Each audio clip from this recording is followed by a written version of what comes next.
The Hog's Tie is brought to you by TicketClub.com, your one-stop shop for live events nationwide. Whether you're looking for game, theater, or live performance tickets, don't sweat it. TicketClub.com has you covered.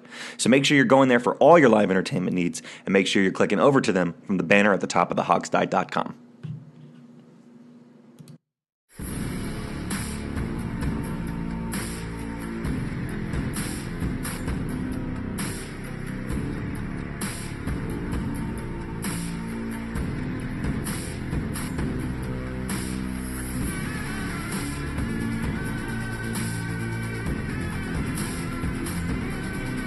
By fans, for fans, the Hog Style. And now, here's your host, Sean Conti.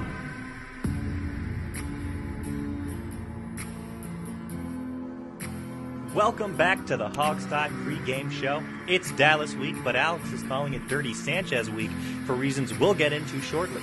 That said, we got a great show for you tonight. My name's Sean Conti. I got Steve Thomas, Jamal Forrest, and Alex Zeese here with me tonight. And Alex, since you coined the Dirty Sanchez phrase, let's start with you. How are you feeling? Well, I'm tired, and also I don't think I coined the Dirty Sanchez phrase, to be fair. I think that explain to the audience what that means, Alex. No. This is a kid-friendly show. We're not going to explain this thing to the audience. But I'm pretty sure I heard that back in college somewhere. So They've got Urban Dictionary. Yeah. Go Google it, you filthy animals. Or don't. Or alternatively don't. Yeah, don't Google it if you're at the office, please. Yes. And if you Okay. Do that at home, yeah. or do it on your cell phone when you're not on Wi-Fi. Right. Wow, these are good disclaimers. Okay, awesome. Well, we got to get into that shortly because it's big news this week. But before we do that and continue with the preview for Dallas, let's talk about the other little bit of news we had this week, which was that we got some clarification on a is it or is it not penalty from this past game. So what was the news? Steve, you're the rule man. You want to take us through this? Well, first of all, we broke the news to Jamal, who's here with us tonight, 30 seconds ago, and he was distressed about this. What happened is that the NFL front office acknowledged on Tuesday afternoon that the long pass to Doxson on the sidelines in the final drive of the game, in which he got mugged by the corner and the safety, actually was a pass interference penalty and should have been called as such. And they acknowledged that the referees blew the call. So to that, I would like to say thank you very much. It's certainly a hollow apology because it was absolutely nothing for us, because what that did is that would have set the Redskins up for a chip shot game-winning field goal. We would be 7-3. That's what. Trying a 63-yarder. Yes. So Jamal, please tell us why you're distressed. Look, I'll put it this way, because that emotion that you heard from me before the show started, I mean, I gave it all real. I got. It was 100% real. So I don't know if I can reenact that, but what I will say is, it pissed me off. And obviously, there's plays within the game that you don't even have to worry about that if you handle your business up front. However, when you put things like that in the hands of the ref, who are accountable for human error, that type of stuff happens. And at that point in the game, I don't even think that was human error. I think he knew what he saw, but he was reluctant to put the game on a penalty. And I don't think he wanted to do that. But it's BS. It's bullshit. I'm sorry. I'm pissed off. And I really wish I didn't. I really wish I didn't hear that. And for moving forward, I mean, there's nothing we can do now. But moving forward, I pray to God that whoever assigns referees for these playoff games, I hope this crew does not get a playoff game or a Super Bowl. I don't need none of that.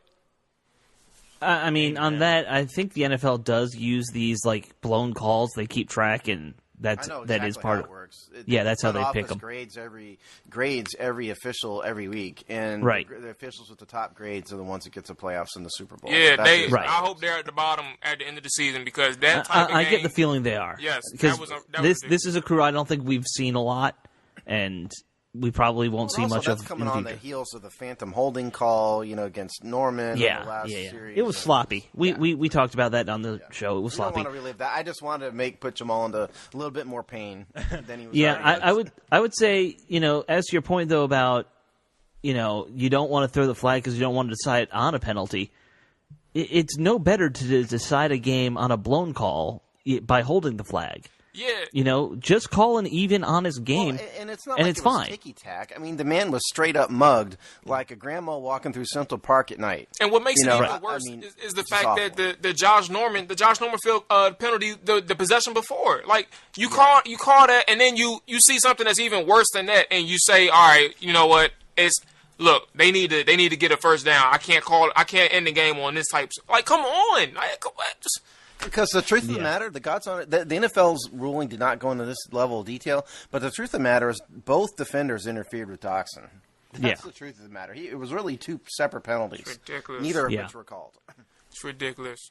Yeah. I mean, and I'm not even going to lie. I told you all, it may have been my frustration may have been driven a little bit by a wager that I placed on the game, but god damn it, it is still frustrating because this game should have been won. We should be 7-3.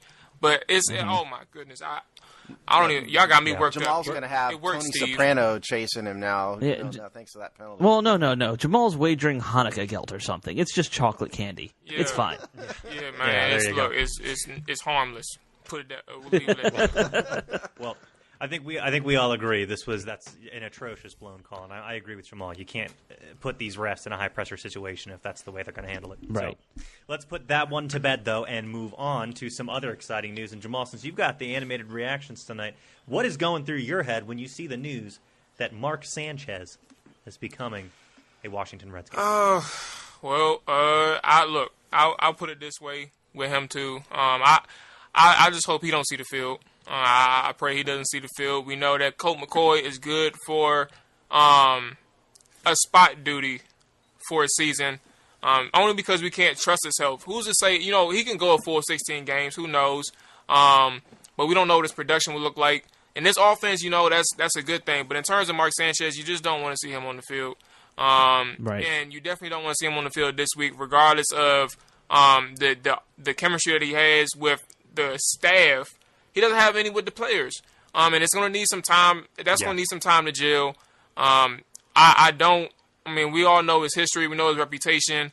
He is friendly to the defense, and this is the holiday season, and he is a person who loves to give. So he's a gift giver. Yes. So Mark Sanchez Claus is who he is. Yeah. So, Sanchez Claus.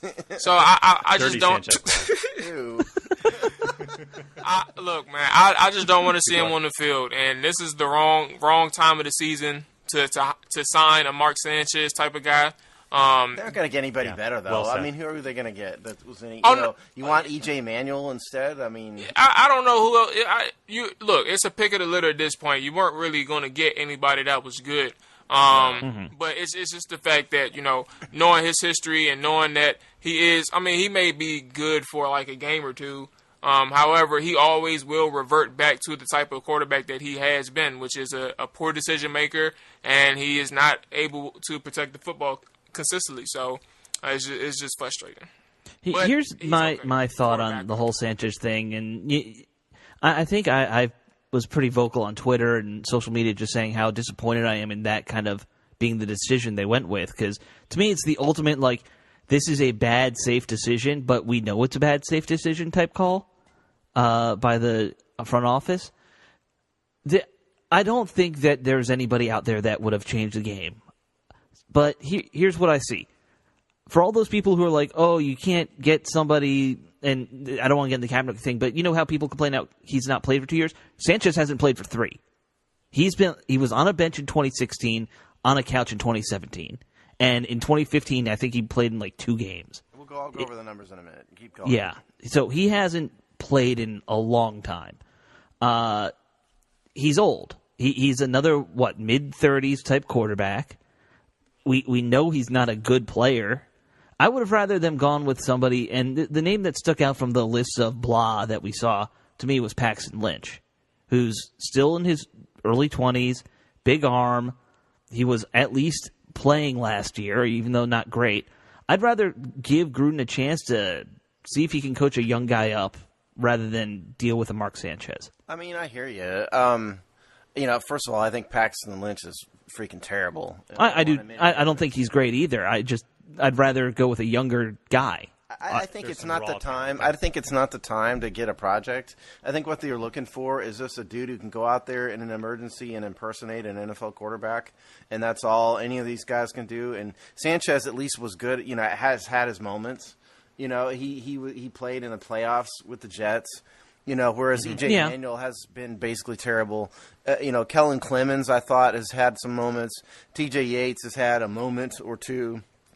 E.J. Manuel's had no moments. I'm trying to think. Who did T.J. Yates even play for last? Well, he was with the Texans for a while. That's when I remember. Was it Texans? Okay. Here's Sanchez's career numbers, and I'm not going to go too into this because, like Jamal said, let's just hope he never plays.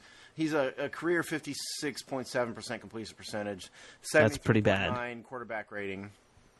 And touchdowns to interception, he's an even 86 touchdowns, 86 interceptions. He was on the roster in Dallas in 2016, got into 2 games, had 18 passes, played in 4 games in Philadelphia in 2016 and 9 games in Philadelphia in 2014. So, he hadn't played in a while. Let's just hope he doesn't play. Let's hope none of these guys had to play. Yeah. I hear you, Alex. I just don't know what they could – now they needed a guy who could step in and be a pro, and that's all Mark Sanchez can do. Yep. There's no risk of him starting right now, at least unless something else happens. Colt McCoy, there's definitely a risk. Yeah. There's always a risk of losing a quarterback. Well, exactly. Especially with one like Colt McCoy. But I'm just saying, if he stays healthy, I don't think there's any chance. At least right now, especially for this week, there's no chance that Sanchez is right. And one thing I will say, I did hear somebody, I can't remember who I heard say this, that they're going to kind of just have Sanchez here for this week, and then they'll see. They might even kick him off the team and find somebody else next week. Well, that's the thing. They hired him, they signed him on Monday, and they're playing on Thursday. Right. He's not even getting to practice in. No, the whole team isn't practicing. They didn't practice till Monday or two. Yeah. So they needed a guy who could literally step in and go, okay, I can run an offense. And that is Mark Sanchez, better than those other guys, I think. So from that respect, I get it. And the other thing is Sanchez has played for some of these coaches before, so they know him. He has some familiarity, at least with the coaching staff. And so in an emergency, which is exactly what this is, I get it. Do I want Mark Sanchez as a permanent backup quarterback? No, I'd prefer him to go back to be Sanchez Claus somewhere else, On the couch again, where he was. Wherever he is, I don't care. Just make it not with the Redskins. But for right now, I get it. Yeah.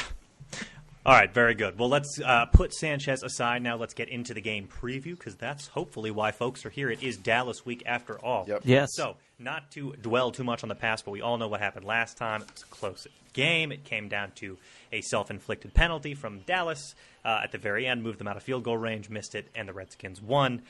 Tough game for our offense. Really tough game for Dallas's offense, too, for most of the game. But what are you guys thinking? Maybe we can start with the logical place, which would be Redskins offense, seeing as Colt McCoy is the guy now. What are you guys thinking is the diagnosis?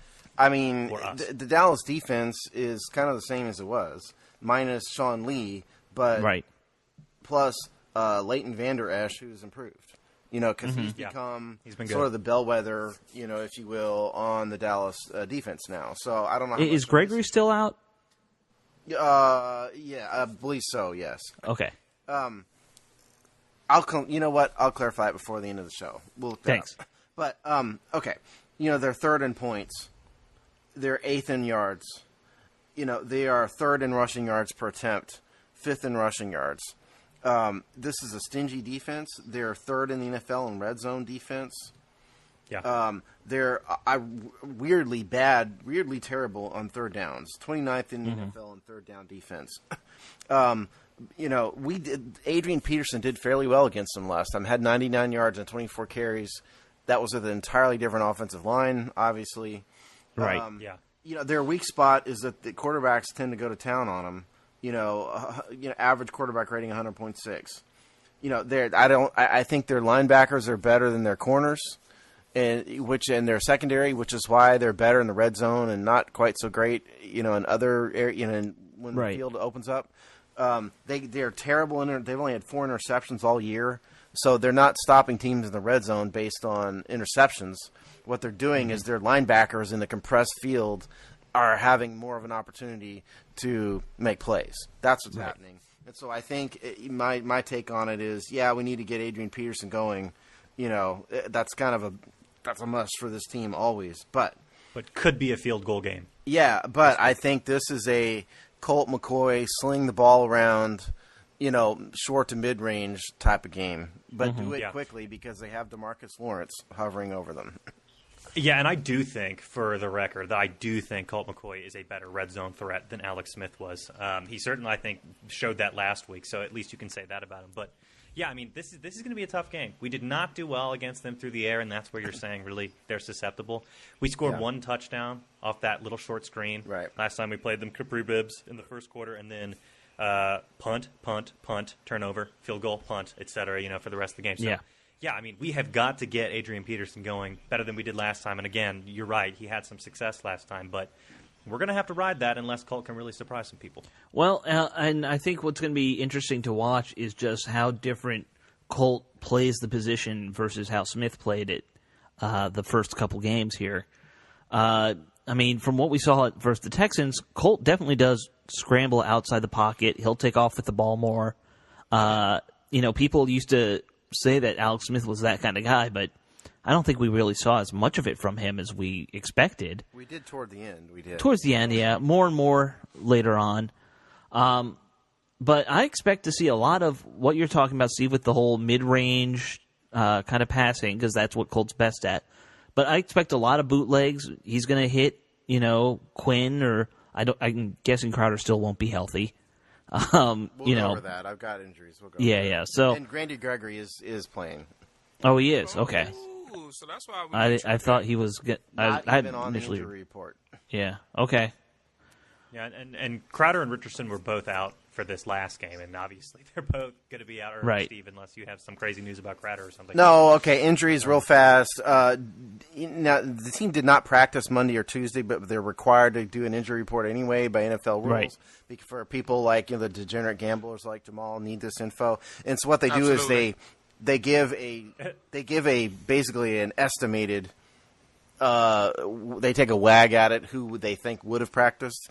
And so they listed Crowder, Thompson as DNP, Dunbar is limited, and Samaje Perine limited, Adrian Peterson full. So the DNPs do not practice were Crowder and Thompson. The limiteds were Samaje Perine, Tony Bergstrom, Quentin Dunbar, Morgan Moses, Ty Nseki, Deron Payne, and Trent Williams, and everybody else was full practice. And on the Dallas side, since I'm doing it, Tavon Austin, 2 DNPs in a row. Michael Gallup, who had the personal crisis, on Sunday, he hasn't been around. Don't know if he's going to play or not. Sean Lee got 2 DNPs. Taco Charlton, 2 limiteds. And Zach Martin limited. So the big DNPs on the Cowboys, Tavon Austin, Michael Gallup, which is not an injury issue, and Sean Lee. Yeah, Gallup had a good game against us. He did. Week 7 or whatever it was. Yes, he did. Yeah. Well, I don't know. We can move on to defense, but I just, and talk about Elliott and Prescott. But I just want to say on offense, I don't know. It sounds like it's going to be a really tall order. They're tough in the middle of the field there, and those short, mid-range passes are going to be tough to get against them. And maybe they can test them deep, but does Colt have that in him? I don't know. Colt's not a deep baller. Where you're going to make your yardage in this game is, like I was saying, it's going to be Colt rolling out, hitting guys like Reed or Quinn who are on crossing patterns, and trying to exploit the secondary that way. We haven't heard Jamal's opinion on this. Don't move us on yet. You haven't given us your expert words. Well, I personally don't even. I think the toughest task is going to be defensively. All right. So I'll put it this way. If we have, since Gregory's coming back, presumably, you're going to need Trent Williams on this offensive line when the time comes, when Thursday comes. And I think one of the issues that will face the Redskins, and we've seen it last year with a depleted offensive line, it's essentially, you're facing the same situation this year with if Trent Williams does not play. Dallas defensive line is going to be a tough task to defend. That front 7 in general, their linebackers are still fast without Sean Lee, that Vander Sploosh guy. Vander Esch. Yeah, him. Yeah. I'm calling him Vandersploosh. But and a show we're talking about Dirty Sanchez. We don't need to talk about Sploosh. But yeah, so Vander guy, Vanderbilt. That's what I'll call him. But he's pretty fast too. Like Sean, there's obviously a drop off in terms of awareness and smarts on the field. However, they're still fast. They're still a fast defense, and up front they can get after the quarterback. And that's obviously the concerns when you play this team. However, that's exactly why you'll need Trent Williams. That was my point. However, the toughest task I think is going to come defensively, and we were about to get into that. Offensively, I could see it scoring 17 to 20 points, and that's right around the average. I mean, you could score 17 to 20 points against this team and still have a good chance to win. Yeah, DeMarcus that's Lawrence. what happened last time. Yeah, I mean, DeMarcus Lawrence has had games where he's absolutely tortured the Washington Redskins. Right. And we still have. I mean, yes, the offensive line has been better than you'd think, given all the injuries and all the stuff that's gone on. But still, it's a new group that hasn't played together long, and they're facing one of the top defensive ends in the game, and a whole bunch of linebackers that have talent. To be fair, we also faced one of the top defensive ends in the game last week. Yeah. Oh, absolutely. I mean, you definitely did. I'm just saying. I mean, it's a tall order to expect these guys to perform week in and week out when they've literally introduced themselves to each other last week. That's all my point is. You got to run the ball with Peterson and get down the field, and then Colt's got to step it up in the red zone, which Alex Smith could not do. But we moved it against them last week, so if we can get points, we got a chance. All right, well, let's switch on over because we got plenty to talk about Dallas offense-wise. A lot to handle, or is it?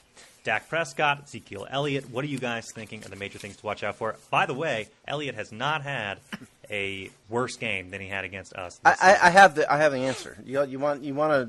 I can spare everybody the trouble. Okay, number one, the Dallas Cowboys have lost 5 games this year. In 4 of those 5 games, they have rushed for under 100 yards. Yeah. The only game that they lost that they rushed for over 100 yards was the Seattle game. That was early in the year. Right. Not only did Elliott have the worst game of the season against us, he was 15 carries, 33 yards. That was the second worst game of his entire career. He had one game against Denver last year at the beginning of the year. He was 9 carries for 8 yards. Which is less than 1 yard per carry. Other than that game, that was his worst game of his career. Not only that, I mean, Dallas only had 20. No, I don't have passing attempts in front of me. 20-something passing attempts. Does anybody really think that Ezekiel Elliott's going to have another worst game of his career? And simultaneously, they're going to flip the script and pass the ball much more than they run. I don't think so. Because they've yet to throw for 300 yards a game. Yeah, and so the trick to beating the Dallas Cowboys, somebody retweeted. I can't remember who. I retweeted one of our followers because they said this, and he said something like, "I don't care about anything else, just stop Zeke." And that's exactly right. That's how to beat the Dallas Cowboys. You stop them from running the ball, you beat Dallas, period. It might be one of the easiest things to look at the numbers and say, oh, well, this is easy. This is obvious. Yeah, that's how you beat them. Statistically, that's it. I mean, you got to go play the game, all that. Right. The trend for the Dallas Cowboys in 2018, you want to beat them, keep them under 100 yards rushing. Simple as that. Yeah, I was watching some betting odds videos. Always love to see what Vegas is doing for these games. And actually, Jamal, I'll send you the links if you're curious for your home business. Yeah, man, I might need it. Let me know. One thing they were saying was, exactly to your point, Steve. That's what they're going to do. They're going to try to pound the ball with Elliott. But someone had the funny joke that was, it's Jason Garrett. You could totally see them coming out of nowhere and trying to sling the ball 50 times in the game, too, because that's what he does, But your point is completely well taken. I think you've got the recipe right there. Yep. We can do the same thing we did last time. You have a chance of winning this game. Stop him on the ground. Yeah. Even though the loss of Smith is tough, you really can win this one with the defense. I mean, we won versus Tampa with defense. We've won other games. A number of our wins have been defensive wins. You could... I mean, if the defense can step up their game versus the Cowboys, and I don't think that's outside the realm of the possibility, I could easily see that happening.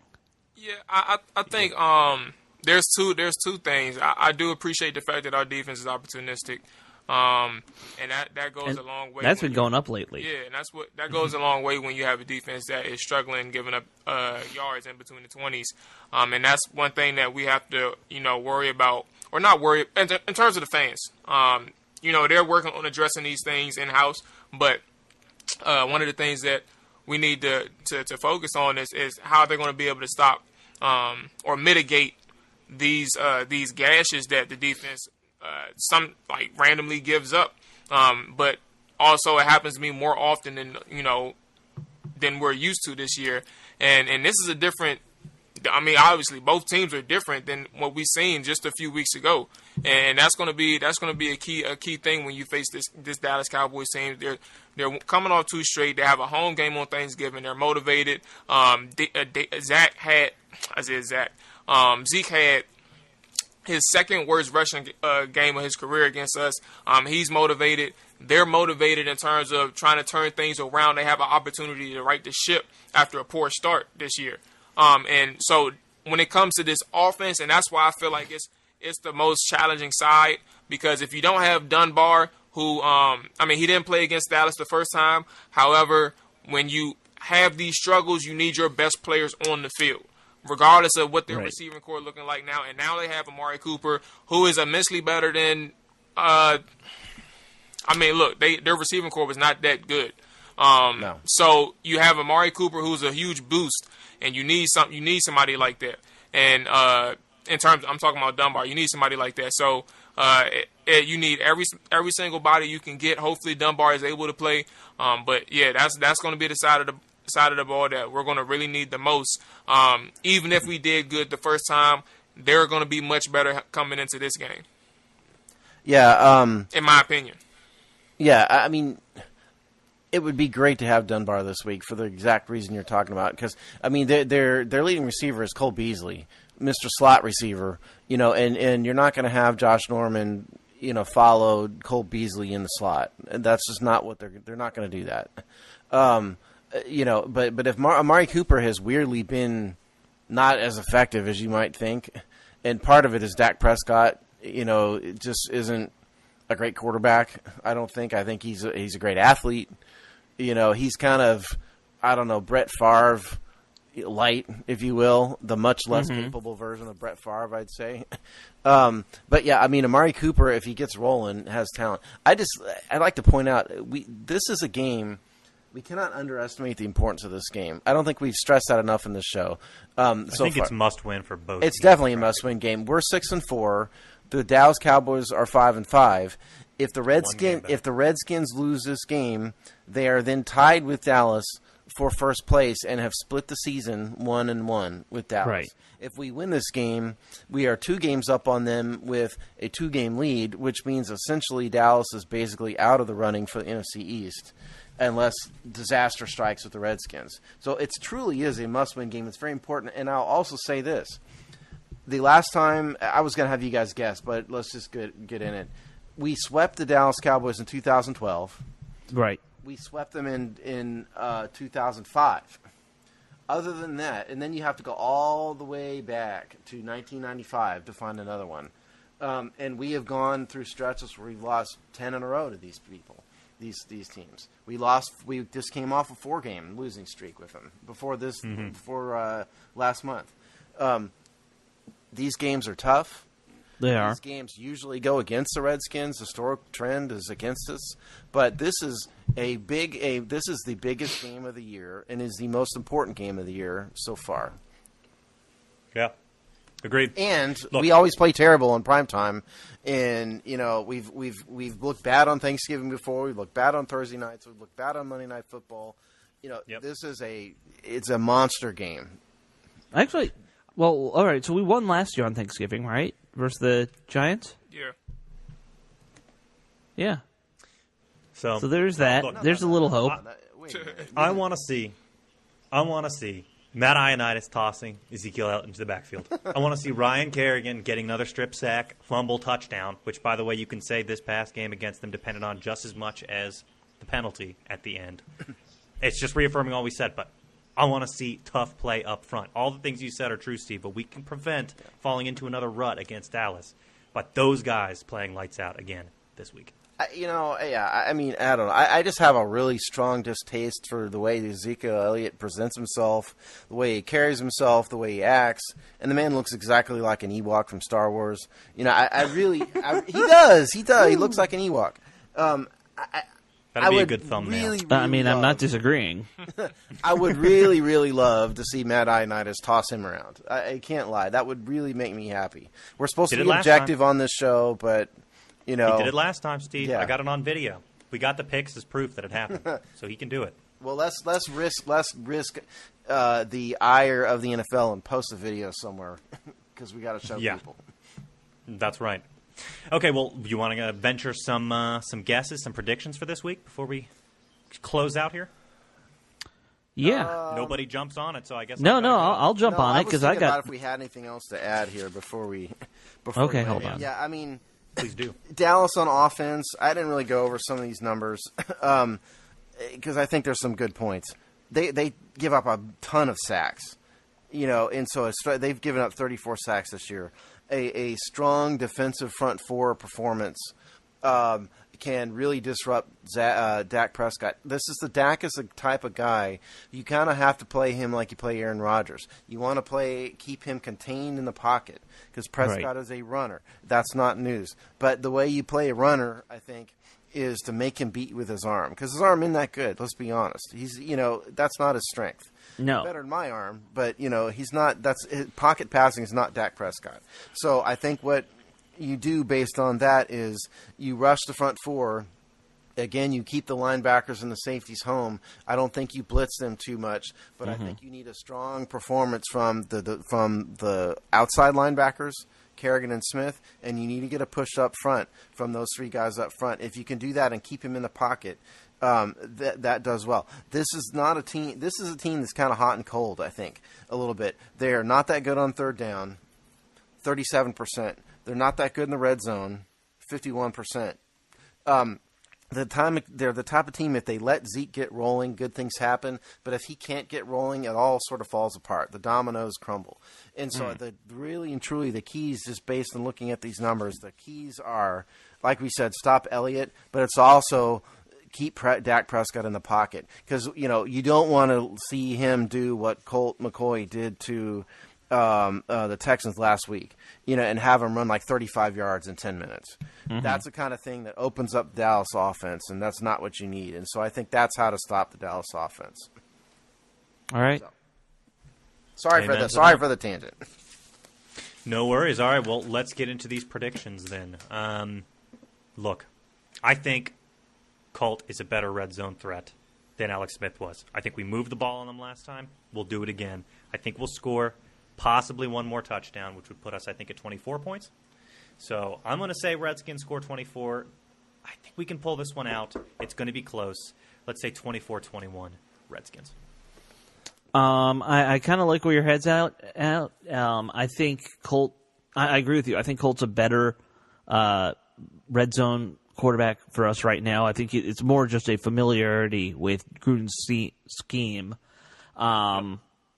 I think the defense steps up big in this game. That's where I see this winning for us. And I see this being Colt getting us at least 2 touchdowns, 21-13 Redskins. I could see that. I like that. I could see that. Okay.